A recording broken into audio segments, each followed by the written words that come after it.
So The Mandalorian is a new TV show on Disney Plus, pumped out by this Monopoly-esque company better known as Disney. And it is a Star Wars TV show in a year where we've gotten a Star Wars TV show, a Star Wars video game, and a Star Wars movie. The movie happens to be the worst, just coincidentally. But the Star Wars TV show, The Mandalorian, is probably the best of the three, oddly enough, not to spoil my thoughts too early here. And it's not even a great show. It's just good. But even something good compared to the onslaught of mindlessness from every film that Disney has put out under the Star Wars name, even something good just stands out as a breath of fresh air in a way. I have never met a Mandalorian. What I think that works about this show is something that is in this show that hasn't been included in Star Wars since Disney bought it, and that's a heart. This show, unlike every other soulless product that Disney has pumped out, has a center to it that makes me really like it and get really invested in it.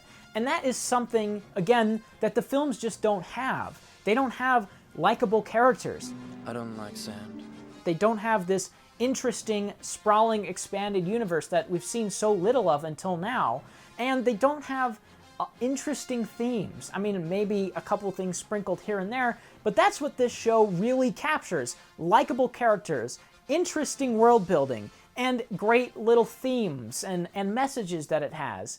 And characters that you like. That's the thing I like the most about it, is that the characters aren't just like hollow vessels for the script to take advantage of. This show actually has characters that you like. The main character, played by Pedro Pascal, I believe is his name, I always forget it, is the Mandalorian. He's the main character, and despite being a cold and jaded bounty hunter, he does the right thing. I'm literally just opening my mouth and seeing what comes out. He has a heart, he has morals, he has ethics, he has reasons to do the things that he's doing, and it makes him really likable, despite his kind of cold demeanor and you not really seeing his face. That still makes him relatable in a way that almost every Disney Star Wars film hasn't had, which is crazy. Let's just get this over with, shall we? And it's not just the main Mandalorian character that I really like either. It is all the other side characters that he meets in his little journeys along the way. I mean, you've got the rebel shock trooper, who is entertaining, Baby Yoda, who's Baby Yoda, and Werner Herzog, who is suitably bad. IG-11 is enjoyable to watch, especially after he's reprogrammed. No living thing has seen me without my helmet since I swore the creed. I am not a living thing. And there's so many other characters that I'm not going to talk about too much that I do like, that are memorable. There are so many characters in the show that are memorable in a way that a Star Wars film, not just since Disney has had it, but since like the 1980s, hasn't had. Here everything is soft and smooth. I also really like the episodes that don't matter. I might be alone on this, but the 3 episodes in the middle that are sort of just episodic things that kind of don't relate to anything else, I think are my favorite.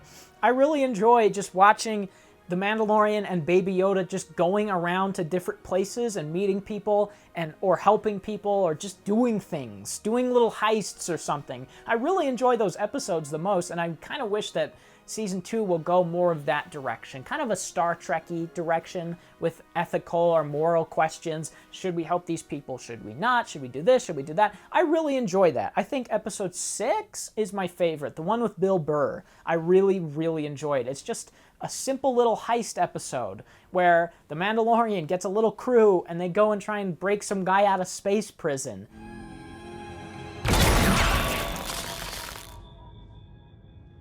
But all of this aside, one of my favorite parts of the show is something so simple, and that's the stakes. This is the first time I've seen a Star Wars movie since Return of the Jedi where I feel like the characters are in legit danger or are vulnerable. It's crazy to me that this is the first time where I've felt like the characters could possibly die, because there are consequences to things that happen. And this is not, I haven't seen this for a long time in these movies. I felt like they're just going to shoot things and blow it up and they'll be fine, whatever, they'll win at the end of the day. But here, it's completely different. It feels like the characters' actions actually have consequence, and because I care about them, I'm actually worried for them. And it makes it really easy to be invested in it. I mean, watching IG-11 sacrifice himself to save everyone else is legitimately impactful. Having him save Baby Yoda has a legitimate impact. The Mandalorians coming out of hiding has a legitimate impact. It's crazy that things as simple as this is like breaking new ground. But it kinda is, at least for this franchise. It broke new ground! But not everything here is rainbows and roses. I don't absolutely love the show. I think it does have some problems, some flaws, nothing too crazy. But mainly, the story for me is something that I don't love. Because, like I said, you've got 3 episodes right in the middle that are sort of standalone adventure little things. But the first 3 episodes are all about the bounty hunter, the Mandalorian, going to get his bounty, Baby Yoda. He brings it back to his hirer, Werner Herzog. Then he has a change of heart. He goes and gets it. And then the Mandalorians come and help him escape the town after all the bounty hunters attack him for going back on his bounty promise. And then it goes into these 3 standalone episodes, and then it goes into the last 2 being story-driven again. And I feel like that's sort of at odds with itself. I feel like those first 3 episodes is like a perfectly structured little movie. It's like almost 90 minutes to a T. Every little episode is like a perfect act. Act 1, Act 2, Act 3. And then I was like, oh, that was a great little movie. But now there's more. And I kind of wish that was just its own little thing. But since there's more, the next 3 don't really work. They're justified because some of the characters he meets in that come back in the last 2 story-driven episodes. But then the story-driven episodes come back, those last 2.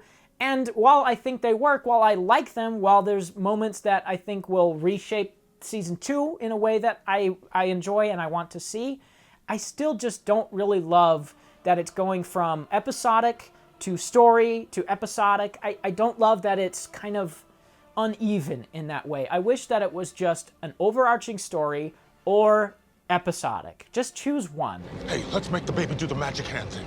Come on, baby. Do the magic hand thing. Oh, fuck. My favorite parts of this show were the episodic ones, where it felt like they're just like little standalone things that happened. And then when the story kicked back in, I went, oh, well, story's back. And I didn't really care a whole lot about the story, because the evil guys are just kind of the evil guys, and the good guys are just kind of the good guys. It's going back to what the movies of Star Wars are, just a very simple bad versus good story. And it's kind of generic, and it's kind of bland. And even if the characters weren't as likable as they were, then I probably wouldn't have enjoyed the story at all. But because I did like them, because it spent a lot of time with them, I enjoyed it a lot more. But still, I want the show to be one or the other. Have an overarching story, that's fine. Or make it episodic. Make it like Star Trek. I personally would like it more if it was that way. If it was just little episodes and little adventures. But you can't really do that. So I understand why they did this, the story with the episodic stuff and the story, but I just feel like it kind of cripples the pacing of the show overall, even though it's only 8 episodes. Would you agree? I also don't care much for the backstory and the lore presented here. I don't love already knowing Mandalorian's backstory, and I don't love that because Boba Fett was called a Mandalorian in the original trilogies, now we have to learn about Mandalore and the creed of the Mandalorians. I literally could not care less about that stuff. I could not care less that there's a blacksmith that crafts his armor or puts a little insignia on his shoulder or anything like that. That is not what makes Star Wars interesting to me. I don't care at all. And the fact that there is a lot of screen time dedicated to this stuff makes it very uninteresting very quickly. And the fact that they have a little like slogan of "This is the way," I don't like that because it feels like they're trying to force a new "May the Force be with you," something that people will want to say, but it feels forced. This is the way. In the Gale we follow the code. I can bring you in warm or I can bring you in cold. This is the way. No revisions or edits. First we set it on the target, then we give you the credits. It's the way. The Queel guy that says, I have spoken, is more interesting, and I think more people will say that than this is the way, because he says it just a couple of times, and it's you like that character, so you want to say what he says, but the Mandalorians constantly say, this is the way, this is the way. Even people that aren't Mandalorians say this is the way, in a way where it feels forced and unearned. So the lore stuff, I just don't care about. If they do more of it, whatever, but it's just the most uninteresting thing to me. So that stuff is about it for me that I dislike about the show. The lore, the story, the weird change between episodic to story-driven stuff, and some of the backstory things I could have done without. But other than that, I think the show is very good. I think The Mandalorian is a legitimately good show that I would recommend. But always, you want to make sure, if you're making it and the fans don't dig what you're doing, I don't know that I could keep doing it. It takes Star Wars back to basics in a way that Star Wars hasn't been in decades. I mean, all you have to do is have little simple setups and payoffs, characters that you like, and a story that you can at least get mildly invested in, and people will like it, and it will be good. And it's crazy that this isn't the standard. It's crazy that this show that just does the simple things right is being heralded as the best thing ever. It just does the simple things. And that's not a bad thing. I think it's a good show, again. I think it is worth watching. I think anybody that likes Star Wars will love this show because it is so simple, because it takes Star Wars back to what people loved about it. Great characters, a fun story, relatable moments, things that you care about, having consequences, having stakes. It just makes things so much more interesting. So, yeah, if you haven't seen it, you probably have if you're watching the video, but if you haven't, go check it out. Watch the first 2 or 3 episodes, and if you don't care, then just stop, because it doesn't get much better or much worse from there. But if you like what you see, go ahead and watch it. Finish it up. Season 2 should be interesting. I'm very interested to see what they'll do as far as story or episodic stuff goes, and some of the characters getting brought back. I'm very interested to see what Darkblade Gilligan's Island guy. I'm interested to see what he'll do. So maybe I'll talk about season 2, maybe I won't. Maybe I'll just wait till the show's over after this. We'll see.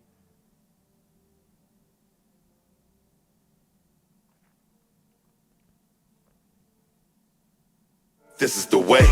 In the Gale we follow the code. I can bring you in warm or I can bring you in cold. This is the way. No revisions or edits. First we set it on the target, then we give you the credits. This is the way. 20 bars at best guard still. New armor, respect our guild. Yeah, this is the way.